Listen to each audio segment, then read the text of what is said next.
जैसा कि हम सब जानते हैं कि प्रभु श्री राम अपने 14 वर्ष को वन में बिता करके, अपना वनवास बिता करके जब रावण का अंत करके अयोध्या में लौटे थे, तो भरत जी ने उनके लिए पूरी अयोध्या में घी के दिए जलाए थे।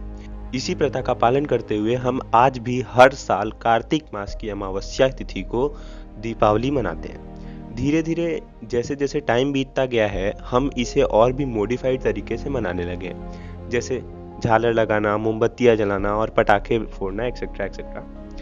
मगर पिछले कुछ सालों में दिवाली पे, खैर दिवाली छोड़ो, हमारे हर फेस्टिवल्स पे कोई ना कोई कुछ ना कुछ ज्ञान देने हमारे पास जरूर आ जाता है। प्लीज मेरी सांस को बेरोक रखिए, दिवाली पे पटाखे स्किप कीजिए। Please remember, do not burst crackers, protect the environment, and have fun at home with your loved ones with a simple diya and sweets on this auspicious. See, I can scream stop and someone can help me and turn off this annoying, irritating sound. कम से कम पानी इस्तेमाल करें होली खेलने में, और ना करें तो बहुत ही बेहतर है। Let's have a dry Holi, let's not waste water, let's really value water. आप महाशिवरात्रि पे दूध चढ़ाने को ले लो, नवरात्रि पे वुमेन प्रोटेक्शन का ले लो, होली पे सेव वाटर कैंपेन को ले लो, आपको हर त्योहार में कुछ न कुछ ज्ञान जरूर मिलता रहता है। Irritating sound. Unfortunately, animals don't have a voice, so they cannot communicate for themselves.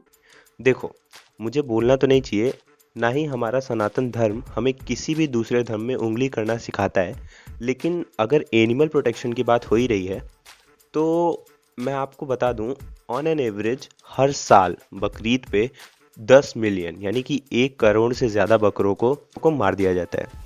मैं यहाँ किसी के रिचुअल्स को गलत नहीं साबित कर रहा हूँ, मैं बस इन सो कॉल्ड सेलिब्रिटीज़ की मॉन्गरैलिटी यानी कि दोगलेपन को दिखाना चाहता हूँ। और विराट भाई, ये पीछे पटाखे तो है नहीं, ये तो एडिटिंग होगा, है ना। और प्रियंका दीदी, ये तो आप अस्थमा की दवा ले रही होंगी, है ना। और अनुष्का मैडम, ये मटन किसी एनिमल के फ्लेश से ही बनाया जाता है। खैर, प्रॉब्लम यही नहीं है। मेन प्रॉब्लम तो ये है कि ठीक दिवाली के टाइम पे हमारे देश में कुछ राज्यों में पटाखे पर बैन भी लगा दिया जाता है। इस साल भी दिल्ली, उड़ीसा, राजस्थान, पंजाब और वेस्ट बंगाल में फायर क्रैकर्स पर बैन लगा दिया गया। हालांकि आपको बता दूं कि इन राज्यों में एक भी राज्य ऐसा नहीं है जिसमें शराब पे बैन हो। यानी कि इनके सरकारों को ऐसा लगता है कि पटाखे जो होते हैं वो शराब से ज़्यादा बैड इम्पैक्ट डालते हैं ह्यूमन हेल्थ पे। हालांकि सरकार ने ये किया होगा तो कुछ सोच समझ के किया होगा। तो एक बार चेक करते हैं कि पॉल्यूशन सच में होता है फायर क्रैकर से या फिर नहीं।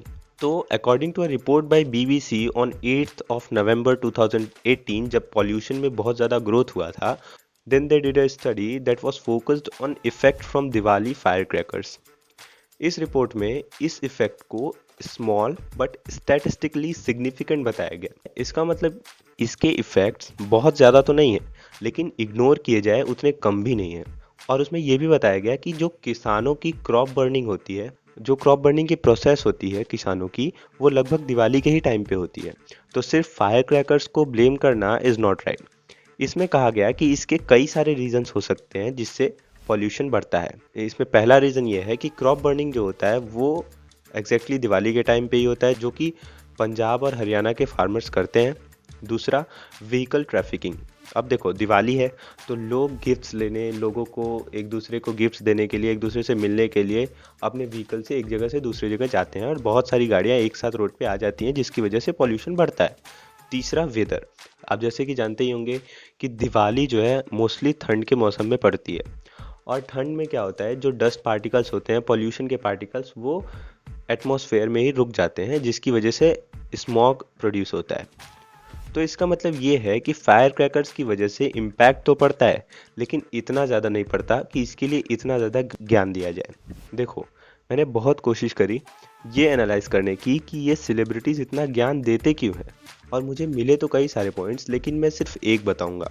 सारे बताने लगा तो वीडियो बहुत लंबी हो जाएगी। अगर वो भी आप जानना चाहते हो तो कमेंट्स में मुझे बताओ, मैं उसके लिए एक सेपरेट वीडियो बनाऊंगा।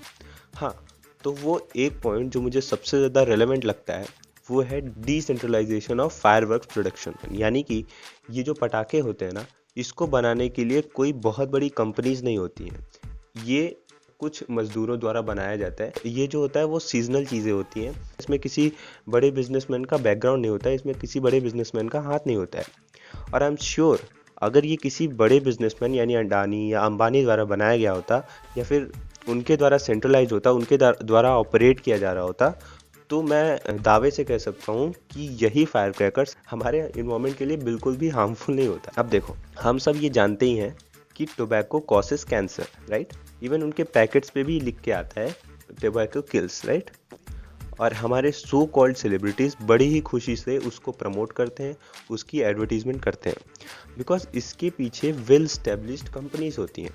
हालांकि बात तो ये है कि आप कितना भी रोक लगा लो, बैन लगा लो या फिर कुछ भी कर लो, लोग तो पटाखे फोड़ते ही हैं और फोड़ेंगे, और दिवाली तो हर साल उतने ही धूमधाम से मनाई जाती है और मनाई जाएगी। Thank you.